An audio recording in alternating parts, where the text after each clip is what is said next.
애를 써도 쉽게 해결되지 않는 문제가 우리 인생에는 있습니다. 그런데 잘 풀리지 않는 문제라도 그 문제의 본질적인 면에서 접근을 하게 되면 의외로 쉽게 해결되기도 합니다. 가령 남편이 직업을 잃는다든지 또 아내가 남편 몰래 투자했다가 그 돈을 날렸을 때 부부간의 위기가 올 수 있을 것입니다. 이때 부부간의 사랑이나 신뢰에 금이 갈 수도 있고 갈등이 되기도 합니다. 이런 문제를 해결하기 위해서, 개선하기 위해서 남편이 새로운 직장을 알아본다든지 또 아내가 절약을 한다든지 할 수 있지만은 그 깨진 신뢰가 쉽게 회복되기가 쉽지 않습니다. 이때의 부부 사이의 본질적인 문제에 접근을 하는 것이죠. 예를 들면 연애 시절에 얼마나 서로 참 사랑했는지를 생각한다든지 또 결혼할 때의 가족들의 반대를 무릅쓰고라도 결혼 승낙을 얻었을 때의 그 감격을 한번 되살려 보다든지 또 아이가 처음 태어났을 때의 그 기쁨, 또 아이들이 자라나면서 주어졌던 기쁨을 생각할 수 있을 것입니다. 그래서 부부가 얼마나 소중하고 또 인생에서 큰 부분을 차지하고 있는가를 생각해 보게 되면은 남편이 직업을 잃는다든지 또 부인이 아내가 돈을 날리는 것은 그렇게 용납하지 못할 정도로 심각한 문제는 아닌 것이 됩니다. 본질적인 가치가 훨씬 더 크고 중요하기 때문인 것이지요. 그래서 문제에 집중하게 되면은 문제만 자꾸 커지고 문제만 중요하게 보입니다. 그러나 본질을 보게 되면은 문제는 작아지게 됩니다. 오늘 본문의 고린도 교회에서 그 고린도 교회가 은혜가 많은 교회가 은사가 있고 참 부흥하는 그런 교회였습니다. 근데 한 가지 문제가 뭔가면은 교회 안에 바울이 파다, 아볼로 파다, 베드로 파다 이러면서 분쟁을 하는 겁니다. 그 다 물론 훌륭한 분들이죠. 고린도 교회에 영향력이 있는 분들입니다. 그런데 무엇이 문제냐면은 누가 더 훌륭한 지도자인가, 누가 더 인기 있는 사람인가 그런 평가 때문에 교회가 이렇게 분열이 되는 겁니다. 지금도 사람이나 지도자들을 평가는 하고 비교하는 수가 있습니다. 어느 목사가 능력이 있다, 설교를 잘한다, 또 공부를 많이 했다, 또 이렇게 취향에 맞는 목사다 이렇게 하면서 그렇게 선호하고 따라가기도 합니다. 이제 그 고린도 교회에서 일어났던 일이 그런 일인데 오늘 본문의 말씀 보면은 사람에 따라 그렇게 선호할 수도 있고 멀리 할 수도 있지만은 그건 본질이 아니라는 겁니다. 바울파냐 아볼로파냐 혹은 베드로파냐 혹은 그리스도파냐 이렇게 해서 그것이 아니라 교회의 사역자가 무엇인지 그 본질을 한번 생각해 보자라고 하는 거예요. 그리고 1절 말씀이 그 말씀입니다. 사람이 마땅히 우리를 그리스도의 일꾼이요 하나님의 비밀을 맡은 자로 여길지어다 그랬습니다. 여기서 일꾼이라고 하는 말은 노예라고 하는 말인데 그 의미는 뭔가 하면은 배의 가장 밑바닥에서 밑에서 노를 젓는 사람을 뜻합니다. 바울은 자신이나 아볼로나 베드로나 뭔가면은 노예 중에서도 가장 고생하는 사람, 가장 그 천한 낮은 계층에 있는 그 노예, 배 밑바닥에서 여러분 배너라고 하는 영화를 보거든 배너가 배 그 노젓는 노예로 나오지 않습니까? 거기서 매를 맞아가면서 그 풍랑과 싸워가면서 그렇게 노예를 하는 것이 그 노예들에게는 권리가 없습니다. 그저 시키는 대로만 노를 젓는 그 임무만 있을 뿐입니다. 다시 말하면은 아볼로다 베드로파다 하는 것은 서로 나누어 분쟁하는데 그럴 이유가 전혀 없다는 거예요. 거기서 그 제일 낮은 계층의 노예에서 더 내려갈 것도 없고 그 이상도 아닌데 거기서 분쟁하고 나뉘어질 것이 뭐가 있느냐라고 하는 거예요. 모두 다 똑같은 그리스도의 일꾼들이고 주인은 오직 예수 그리스도뿐이시다. 이렇게 말씀하는 것입니다. 모두가 같은 진리를 전하고 가르칠 책임을 맡은 일꾼들인데 누가 더 높고 낮고 또 또 잘났다 서로 판단하고 다투는 것이 의미가 없다는 겁니다. 복음을 전하고 교회를 섬기는 데 있어서 아무리 유능하고 똑똑해도 그들이 교회를 세우는 것은 아니라는 것입니다. 물론 고린도 교회가 사도 바울이 개척했다고 해서 사도 바울의 교회가 아닌 것이고, 또 아볼로가 그 다음에 와서 가르치고 양육했지만 그렇다고 해서 아볼로의 교회가 아닙니다. 또 당시에 베드로가 교회 수장이었지만은 그러면 베드로가 교회의 주인이냐 아니라고 하는 것입니다. 오직 그리스도께 속한 일꾼뿐이다라고 하는 거예요. 그것도 가장 낮은 그 일꾼이다라고 하는 거예요. 거기서 무슨 누가 높으냐 낮으냐 그 호불호를 그렇게 평가할 것이 아니라고 하는 것이지. 그리고 또 말씀하는 것은 하나님의 비밀을 맡은 자들이다. 그래서 하나님의 비밀 곧 복음입니다. 이 비밀을 통해서 생명의 역사, 구원의 역사가 이루어지는 것인데, 바울은 다른 것들은 다 차지하고 이 놀라운 하나님의 비밀을 맡은 것 이 자체가 너무나도 영광스러운 것이다. 이게 내 자랑이고 내 긍지이다. 그렇기 때문에 다른 걸 내세울 그런 여지가 없다는 거예요. 그 하나님의 비밀을 맡은 이 그리스도의 비밀, 이 복음을 맡았다라고 하는 것이 너무나도 영광스럽기 때문에 그것만으로도 충분하다는 겁니다. 연약하고 허물 많은 우리들을 구원 사역에 쓰임 받도록 부르셨는데, 그 일을 조금 잘하고 못하고를 떠나서 그 일 자체가 대단한 일이라고 하는 사실을 알라고 하는 겁니다. 그래서 바울의 자랑이 다른 것이 아니라 나는 만왕의 왕 만주의 주가 되시는 그리스도의 복음의 일꾼이 되었다. 그래서 그것 때문에 기뻐하고 영광스러워한 것입니다. 하나님의 비밀 복음을 맡은 것보다 더 자랑스러운 직분이 없다고 생각하기 때문에 누가 이 일을 맡았는가, 이 일을 어떻게 행했느냐, 그것보다는 하나님의 비밀 자체가 더 중요한 것임을 고백하는 것인 줄로 믿습니다. 즉 바울이나 아볼로나 베드로 같은 위대한 사역자들이 중요한 것이 아니라 하나님의 비밀, 무엇을 하든지 예수 그리스도의 복음 진리를 선포하는 것 자체가 중요하다는 것이지. 우리 모두가 그리스도의 일꾼이요 하나님의 비밀을 맡은 자들입니다. 교회의 사역자로 일꾼으로 부름받은 사람이 목회자, 어떤 직분자에게만 해당되는 말씀이 아닙니다.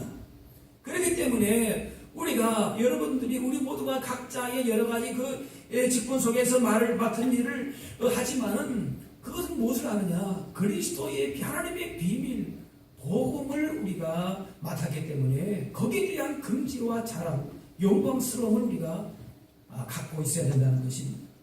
하나님께서는 그 누구에게도 맡기지 아니하시고 이 일을 맡겨주심에 대한 긍지와 자부심을 가지고 감당할 수 있어야 하는 것이지요. 이렇게 귀하고도 복된 책임을 맡은 일꾼들에게 요구하는 것이 무엇인가 하면 바로 충성이다. 2절 말씀이. 그리고 맡은 자들에게 구할 것은 충성임이라 그랬어요. 교회 사역자들은 그리스도에게 속한 일꾼이기 때문에 근본적으로 동등한 사역자들입니다. 그래서 판단을 해서는 안 될 것이, 우리가 인간적으로 볼 때에는 어떤 분이 더 경험이 많고 또 일을 잘하고 못하는 그런 어떤 우리의 판단 기준이 있을 수는 있어요. 그러나 근본적으로 동등한 사역자들인 것이. 그러나 굳이 판단을 하려면 그 판단의 기준은 무엇인가? 오직 충성됩니다. 누가 더 인물이 권한가, 그 맡은 일을 잘 하는가, 누가 더 세상의 지혜와 지식이 많은가, 이렇게 판단할 것이 아니라 하나님의 일에 충성스러운 것인가, 그게 판단의 기준이 되는 것이지요. 이 충성이라고 하는 말은 믿을만하다, 신뢰할 수 있다는 그런 뜻입니다. 어떤 사람이 믿을 수 있는 사람인가? 예측이 가능한 사람입니다. 어제 다르고 오늘 다르고 또 내일 다르면은 예측하기가 어렵습니다. 그래서 무슨 조직이든지 간에 필요로 하는 사람은 믿을 만한 사람입니다. 교회를 섬기는 사역자에게 요구되는 것은 능력보다도 그래서 충성입니다.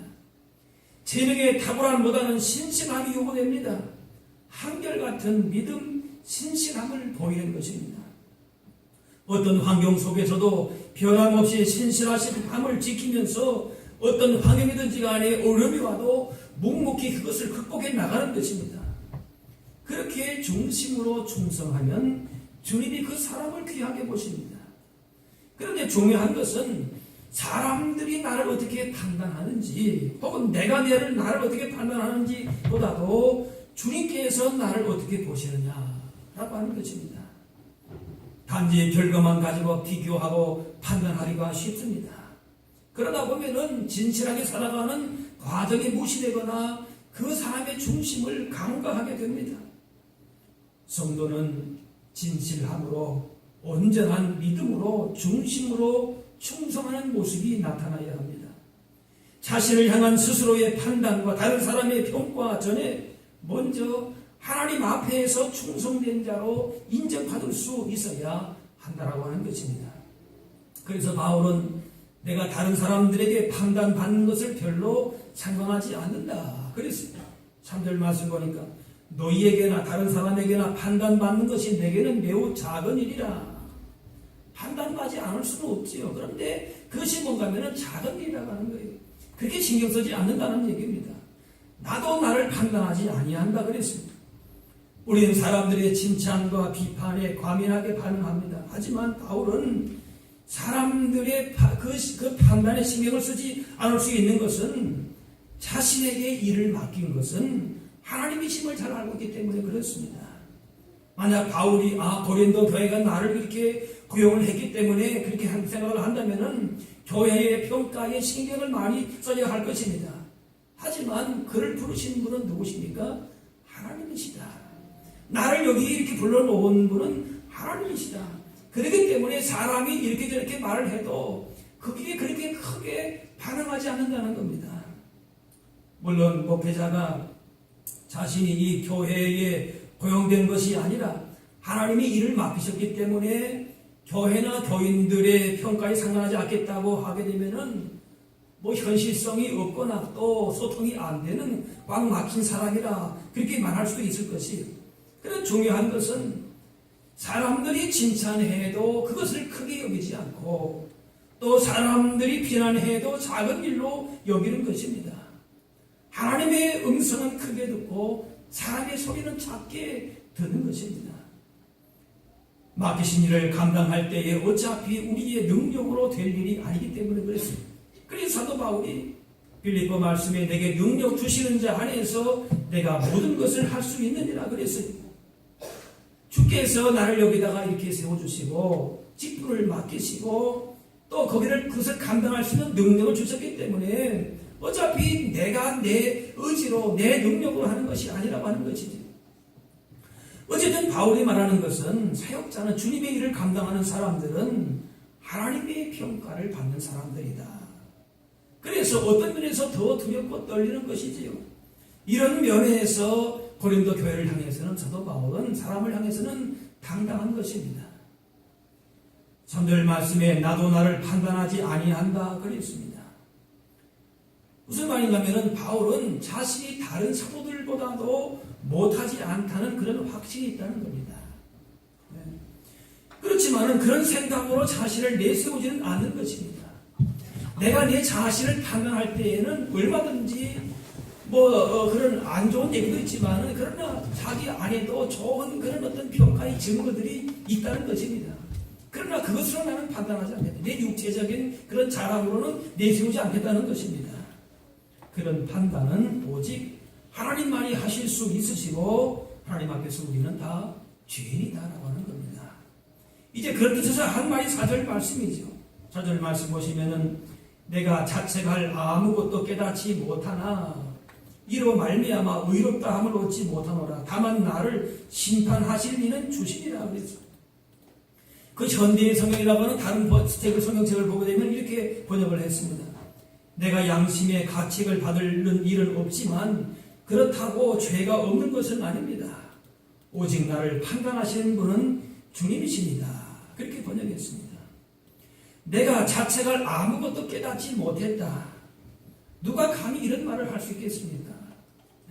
나를 한번 그렇게 흠집을 내거나 나는 그럴 만한 것이 없다. 또 얼마든지 내가 복음을 위해서 수고하고 노력하고 한 그런 자랑할 만한 것들이 내 안에는 분명히 있다. 그런 증거들이 사실은 있었죠. 털어서 먼지 않는 사람이 없다지만 털지 않아도 먼지 투성으로 사는 것이 우리들 아닙니까? 그런데 정직하게 살면서 자기 책임을 다하고 사는 사람이, 그런 사람만이 이런 말을, 사도 바울 같은 말을 할 수 있을 것입니다. 그렇다고 해서 바울이 무슨 특수한 사람이 아닌 것이, 그런 자신을 가리켜서 나는 죄인 중에 괴수다, 그렇게까지도 고백을 했습니다. 그만큼 사도 바울은 자신을 부인하는 삶을 살았습니다. 그냥 자기를 자랑하고, 혹은 자기의 그 약점 때문에 괴로워하고, 혹은 뭐 될 대로 되라는 식으로 그렇게 살아가는 저는 이런 말을 할 수가 없겠지요. 자책할 것이 없다.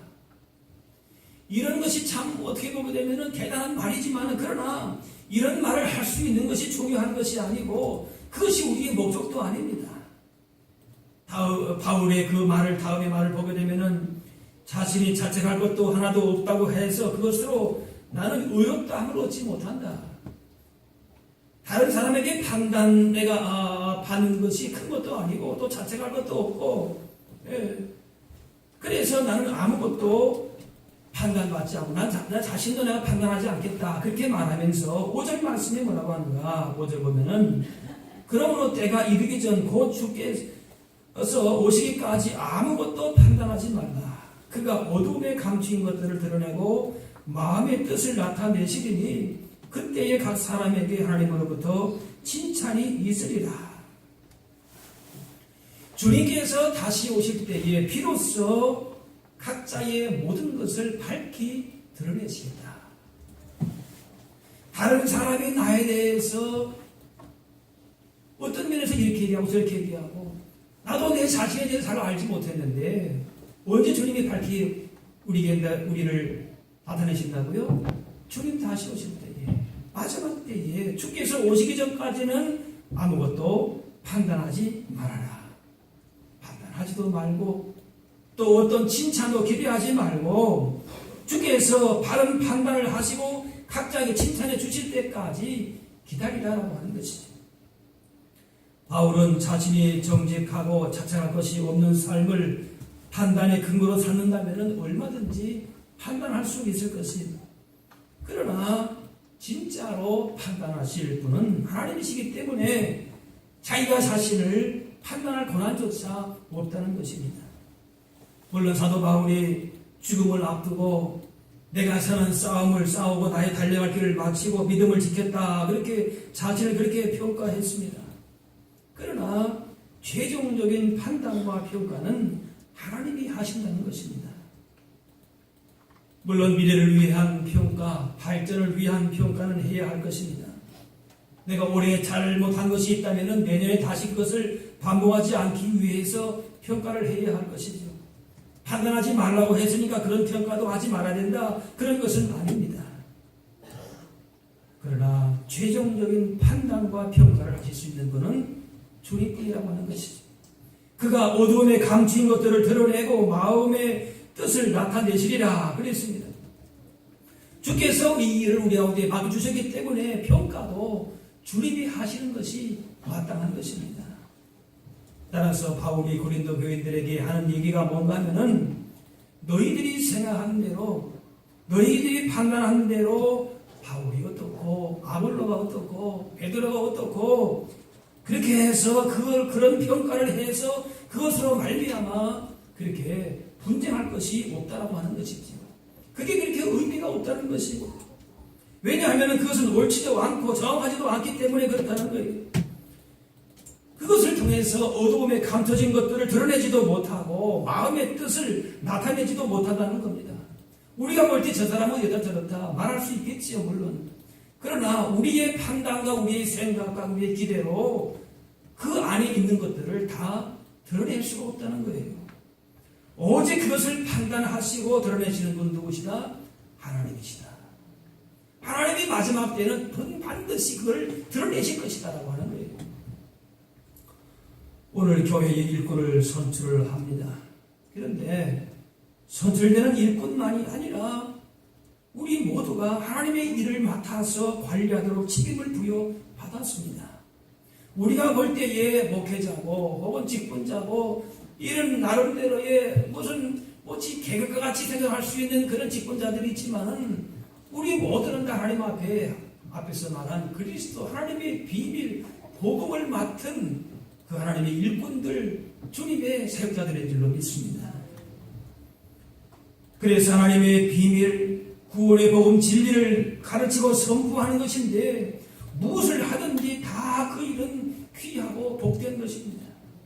따라서 하나님께서 귀한 일을 맡겨주심에 대한 긍지와 자부심을 가지고 충성스럽게 자신의 위치에서 그 일을 감당하는 것이 중요한 것입니다.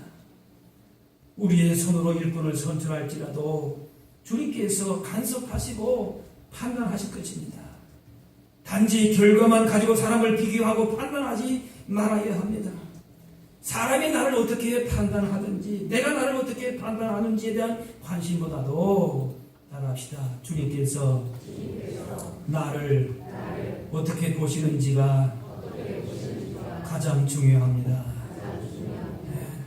어떤 직분을 맡든지 진실함으로 온전한 믿음으로 중심으로 충성된 모습이 나타나야 합니다. 주님이 그걸 보시겠다는 것이 자신을 스스로 판단하기 전에 다른 사람이 나를 평가하기 전에 하나님 앞에 충성된 자로 인정받을 수 있어야 할 줄로 믿습니다. 업적에 따라 평가한다면 5달란트 남긴 사람에게 더 큰 칭찬을 해야 되겠지요. 그런데 주님은 5 남긴 사람이나 2 남긴 사람이나 똑같이 칭찬해 주셨습니다. 칭찬의 내용이 뭡니까? 착하고 충성되다. 내가 작은 것에 충성된다. 그렇지만 너에게 더 큰 것을 내가 맡기겠다. 또 다른 경우에는 너가 있는 것까지라도 오히려 빼앗기겠다 그랬어요. 많은 거 주었지만은 거기에 감당하지 못할 때에 있는 것까지라도 빼앗기겠다 그랬어요. 작은 것이라고 해서 그것이 중요하지 않은 것이 아니에요. 충성된 것이 중요한 것이지. 업적이 아니라 과정을 중히 여긴 것이고 중심을 중히 여긴 것입니다. 비록 적은 것이라도 하나님이 주셨으면 그대로가 은혜요 축복입니다. 그러므로 감사하며 충성할 것뿐인 것입니다. 다른 사람이 나를 보는 눈은 정확하지를 못합니다. 편견이 있을 수가 있어요. 오판할 수가 있습니다. 나 자신에 대한 평가도 정확하지 않습니다. 사도 바울의 그 행한 일이 얼마나 분명합니까? 복음을 위해서 얼마나 많이 수고했습니까? 그런데 나 자신도 그것을 내가 나를 판단하지 않겠다고 얘기합니다. 자랑할 수도 있고 얘기할 수 있지만은 그것이 나의 판단의 기준이 아니다 라고 하는 것이에요. 그러나 하나님의 평가는 정확하십니다. 그래서 바울은 나를 판단하실 분은 주님밖에 없다고 합니다. 다른 사람의 판단 하나에 울고 웃기보다 주님의 평가를 바라보면서 하나님 앞에서 신실하고 정직하게 살아갈 수 있어야 할 것입니다. 비록 사람들은 나를 오해해도 하나님이 인정해 주시고 너는 나의 진실한 종이다 그렇게 칭찬해 준다면은 그것이 최고의 복이요 영광인 것입니다. 누구는 더 중요하고 덜 중요하다고 말할 수가 없습니다. 큰 영역이든 작은 영역이든 모두가 다 하나님이 쓰시는 사람들입니다. 그저 받은 제조 그대로, 배운 지식 그대로, 가지고 있는 재물 그대로, 얻은 능력 그대로 충성하는 것이 하나님께서 원하시는 것입니다. 우리가 하나님의 일꾼이요 하나님의 비밀을 맡은 자로서 얼마나 충성했느냐, 그것이 중요합니다. 그것만이 진정한 평가의 기준이 되는 것입니다. 반드시 1등하고 성공하라, 그 얘기가 아닙니다. 1등 했기 때문에, 성공했기 때문에 상 받는 것이 결코 아닙니다. 따라합시다. 충성함으로 상 받습니다. 사람의 평가, 내 평가, 그게 왜 중요하냐? 그것 때문에 고린도 교회가 어려움을 겪는 겁니다. 그것 때문에 받은 은혜도 다 쏟아버리는 겁니다. 그게 왜 중요하냐는 겁니다. 오직 구할 것은 충성이다라고 하는 것입니다. 주님은 우리 모두에게 믿음을 주시고 재능을 주시고 충성하도록 요구하십니다. 마땅히 우리가 구하고 힘써야 할 것은 충성입니다. 성공과 실패 여부를 떠나서 주님을 사랑하는 마음을 품고 주어진 기회를 최선을 다해서 충성하면은 주께서 반드시 정확하게 기억하시고 주님 예비하신 풍성한 복과 상급을 우리 가운데에 베풀어 주실 줄로 믿습니다. 기도하겠습니다. 사랑의 아버지 하나님,